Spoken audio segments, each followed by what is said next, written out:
Aling Sonya, pabili po ako. O, Bebang, anong bibilin mo? Ano kayang bibilin ko rito? Ay, ayun! Gummy worm! Gusto ko yun! Kasi hindi ko pa ito natitikman. Aling Sonya, magkano po itong gummy worm? Piso isa lang, Bebang. Magkano bibilin mo? Piso isa? Ang mura naman. Aling Sonya, bibili po ako ng 20 pesos na gummy worm. Okay, wait lang. Kukunin ko.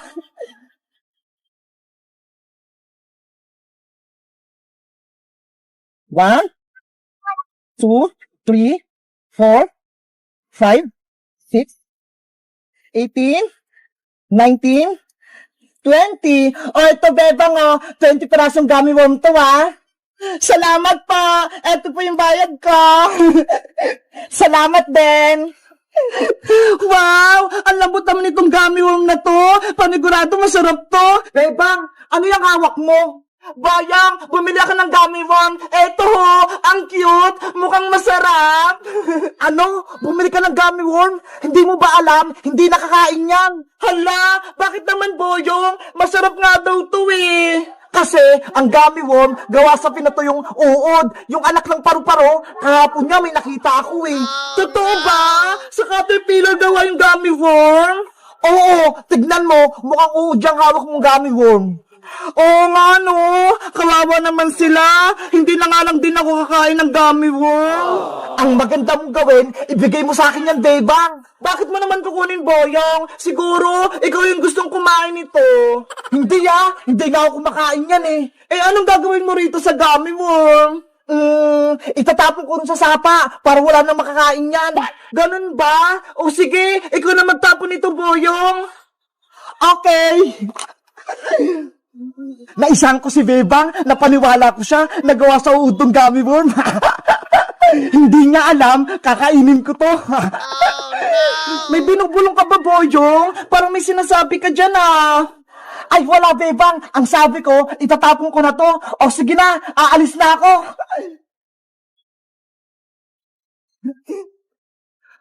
Ayun, wala na si Bebang. Hindi niya na ako makikita. Kakainin ko na tong gummy worm. Hi, Bayang Butike! Akala mo, mautakan mo si Bebang, Princess, anong ginagawa mo dyan? Pinagmamasdan kita. Kanina pa, kakainin mo pa yung gummy worm ni Bebang, Ang sama mo talaga. Princess, huwag kang maingay. Niloloko ko lang si Bebang para hindi niya kainin tong gummy worm niya. Tignan mo, binigay niya sa akin to. Gusto mo, maghati tayo? Idadami mo pa ako sa kalokohan mo? Akin na yan! Hoy, Princess! Akin yan! Bebe! Si Bayang Butike, hindi makakatikim ng gummy worm! Ano ba yan? Ito lang natira sa akin. Bebang! Napawi ko na yung gummy worm mo mula kay Boyong! Princess! Sabi ni Boyong, gawa daw sa uod yan! Sinungaling lang si Boyong! Gusto niya, siya lang kakain nito! Eto na, Bebang, ibabalik ko na sa'yo! Ayoko na kainin yan, Princess! Baka gawa sa Caterpillar yung gummy worm eh! Pagkain talaga to, Bebang! Tignan mo, kakainin ko! Ang sarap-sarap! Ang tamis-tamis! Tignan mo! Guys, nakakain na ba kayo ng gummy worm? Sabi kasi ni Boyong, gawa daw to sa uod. Totoo ba? Mag-comment lang kayo kung nakakain na kayo nito. Bye-bye!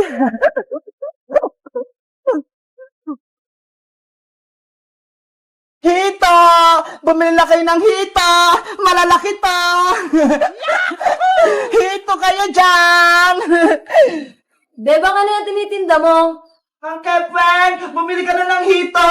Malalaki to! Hinuli po namin yan sa ilog! Wow, ang lalaki naman yung Bebang. Hito ba talaga yan?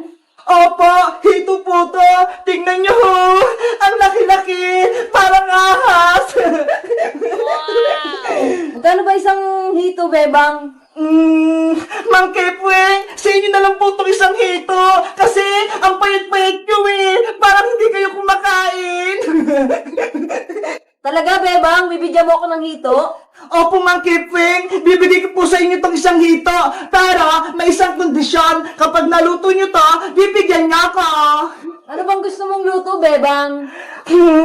Gusto ko po Lechong hito! Hala, wala naman litsyong hito eh. Ay, oo nga pala. Inihaw pala na hito, Mang Kepwing. Lalo na kapag may kamatis. Masarap yun. O sige, Bebang, akin na yan isa. Ako na magluluto. Ah, sige pa. Eto na. Yay! May mag-ihaw na ng hito. Tatawagin ko si Princess para mamaya kakain kami. Bebang! Nasaan ka na? Makuha na tayo ng gagamba. Bebang! Princess, wala si Bebang. Ay! Mang Kepwing! Anong ginagawa niyo dyan? Mukhang nagluluto kayo ah! Nag-iihaw ako ng hito. Pinapaluto ni Bebang. Wow! Hito! Gusto ko din yung hito! Mang Kepwing, tulungan ko na kayo sa pag-iihaw! Hala, Mang Kepwing, ang laki-laki naman ang inihaw niyong hito! Kaya nga eh, mas malaki pa to sa hita ko. Kumain din kasi kayo ng madami, Mang Kepwing. Kahit anong pagkain, kainin nyo, lalo na gulay. Tignan nyo nga ako, ho. Ang lusog-lusog ko. Kasi lahat ng pagkain, kinakain ko. Hindi ako mapili. O sige, Princess, sa susunod, hindi na ako mapili sa pagkain. Mang Kepwing, may naghanap pala sa inyo dun sa kalsada. Puntahan nyo doon. Ganun ba? Pero paano tong iniihaw ko? Huwag po kayong mag-alala. Ako na pong bahala dito. O sige, Princess, ikaw na bahala dyan. Ikaw na mag-ihaw. Apa! Ayan! Wala na si Mang Kepwing! Ibig sabihin, akin na ito lahat na isang buong hito! Ang sarap! Naamoy ko na! A few moments later. Ayan na! Luto na yung inihaw na hito! Ang bango-bango! Ang sarap-sarap! Princess! Hala! Si Bebang yun ah! Paparating na! May gagawin ako sa hito! Princess! Luto na ba yung pinaihaw kong hito kay Mang Kepwing? Bebang! Eto na yung hito na pinaihaw mo kay Mang Kepwing! Hala, Princess! Ano nangyari dyan sa hito? Ang laki-laki niyang kanina ah! Tapos ngayon ang lit-lit na! Hala, Bebang! Ganito talaga to ah! Maliit lang! Siguro, kinain mo na yung kalahati ng hito, Princess. Wala ka nang tinira. Mapagbintang ka naman, Bebang. Tinulungan ko na nga si Mang Kepwing mag-ihaw nitong hito mo eh. Tapos, sinabihan mo pa akong kinain ko to. Ikaw talaga, Princess. Dapat, hindi ko nagbantay sa inihaw na hito eh. Nabawasan tuloy. Sa'yo na nga. Nagtatampo na ako sa'yo. Anong makain ko dito? Ulo na lang na malaki, pati buntot yung natira. Tapos, bibigyan ko pa si Mang Kepwing. Pinagbintang pa ako ni Bebang kumain ng hito niya. Hindi naman masarap. Sarap!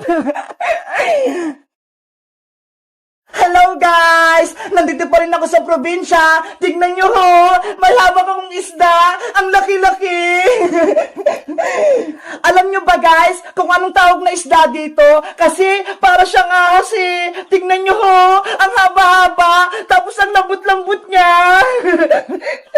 Guys, ang tawag pala sa isda na to ay hito. Sa English niya ay catfish. Kasi kaya tinawag siyang catfish. Tignan nyo ho! Meron siyang mga balbas na parang sa pusa.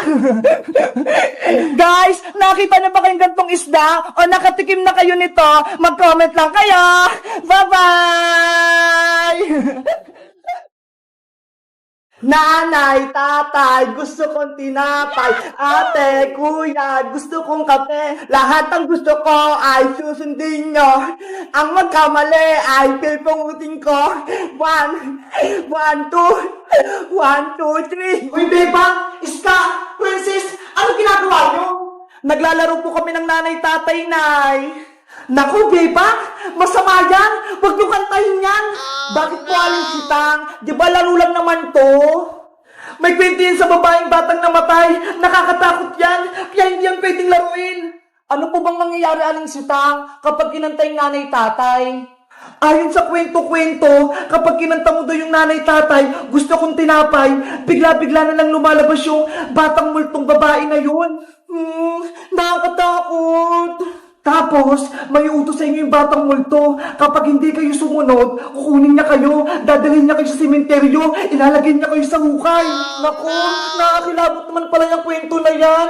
Nakakatakot. Kaya kung ako sa inyo, huwag niyo nang lawin yan kung ayaw niyo lumabas yung batang babae. Hindi naman totoo yun, Aling Sitang eh. Kwento-kwento lang yan. Panakot lang yun sa mga bata. Kayong bahala kung ayaw niyong maniwala. Basta, sinabihan ko na kayo ha. Hindi po ako natatakot, Aling Sitang. Matapang po ako, no? O siya, Bebang, dito muna kayo. Pupunta lang ako sa tindahan, Aling Sonia. Opo, Nay. Dito lang po kami. Mag-iingat kayo dito.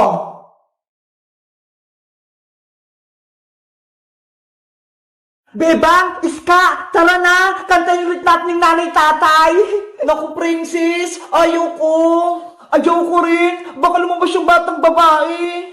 Matatakot naman kayo. Hindi yung totoo, no? Kanta lang yun. Basta, ayoko, Princess. Ako na nga nakakanta. Wag, Princess. Gabi na. Baka magpakita siya. Susubukan ko lang kung totoo yung kwento. Nanay, tatay, gusto kong tinapay. Ate, kuya, gusto kong kape. Ano yun? Bakit bumukas yung pinto? Wala naman tao ah. Princess, tama na yan. Lahat ang gusto ko ay susundin nyo. Ang magkamali ay pipinutin ko.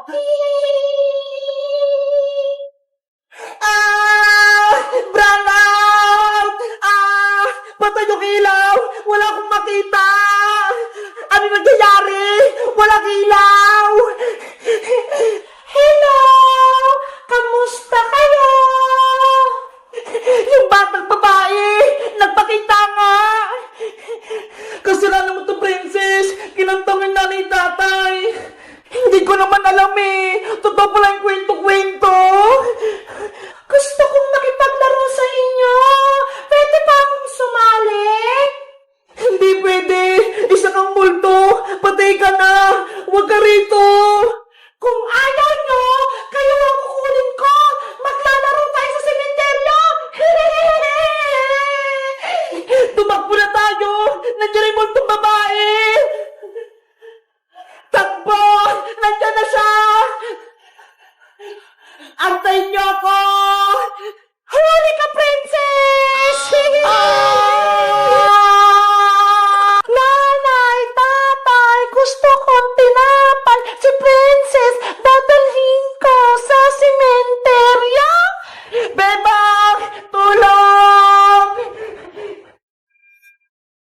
Hello guys! Alam niyo ba yung kantang nanay, tatay? Gusto kong tinapay. Nilalaro niyo ba yun? Kasi, sabi ni nanay, masama daw yun eh. Kaya lumabas yung batang multo. Si Princess, hinuli siya. Kawawa naman. Mag-comment lang kaya kung gusto niyo ng part 2. Bye-bye!